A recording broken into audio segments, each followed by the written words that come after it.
Hi everyone, welcome back to my EPC channel. তো friends, তোমাদের সামনে এই যে বোতলটা দেখছো, এটার মধ্যে এই মাইক্রো ইউএসবি সকেটের মধ্যে যদি আমরা মোবাইল চার্জারের সাহায্যে 5 ভোল্ট কানেক্ট করি, তাহলে এই ভেতরে থাকা এই লোহার ওয়্যারটা ঘুরতে থাকবে এবং এর ভিতরে টর্নেডো তৈরি হবে। আর এই সুইচটা অন করলে ভেতরে RGB লাইট জ্বলে উঠবে। তো চলুন তাহলে এটা চালিয়ে দেখা যাক। ফ্রেন্ডস, এখানে অন করার পরে এখানে ফ্রেন্ডস নিঃশব্দে দেখুন, এখানে কিন্তু টর্নেডো হচ্ছে। আর এখানে এখন আমি লাইট অন করে দিচ্ছি। তো এখন ফ্রেন্ডস এখানে ভালো করে দেখুন, এই টর্নেডোটা কিন্তু ফ্রেন্ডস খুব ভালো লাগছে।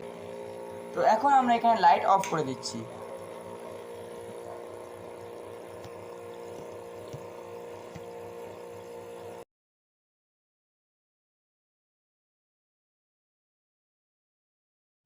সো ফ্রেন্ডস, এই ভিডিওর ফুল ভিডিও দেখতে গেলে ভিডিওটা একটা লাইক এবং চ্যানেলকে এক্ষুনি সাবস্ক্রাইব করে দাও, যাতে এর নেক্সট ভিডিও আপনাদের কাছে তাড়াতাড়ি চলে আসে। Thank you so much, see you again, bye by.